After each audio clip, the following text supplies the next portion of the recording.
লাইলাতুল কদর আমরা কিভাবে কাটাবো, এই প্রসঙ্গে রাসূলুল্লাহ আকরাম সাল্লাল্লাহু আলাইহি সাল্লামের জীবন চরিত্র, কোরআন ও সুন্নাহর নির্দেশনার আলোকে আমরা কয়েকটি পয়েন্ট বলতে চাই।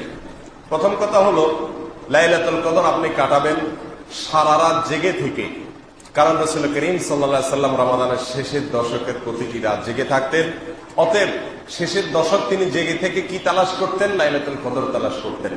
অর্থাৎ যে রাতটিকে আল্লাহ সুবহানাহু ওয়া তাআলা এই বছর লাইলাতুল কদর হিসাবে চিহ্নিত করেছেন, সেই রাতেই যেন আমার ইবাদতটি হয়ে যায়, সেই রাত যেন আমার ইবাদতে কাটে, সেজন্য সারা রাত জেগে ইবাদত বন্দেগী করতেন। এই জন্য লাইলাতুল কদর আপনি কিভাবে কাটাবেন, এই প্রশ্নের উত্তরে প্রথম কথা হলো সারা রাত জেগে থাকবেন।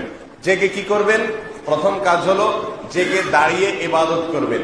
তারাবির সালাত আদায় করলেন, শুধু এটাই শেষ না, তারাবির সালাতের পরে দুই রাকাত করে নফল নামাজ যত খুশি পড়বেন এবং প্রতি রাকাত যত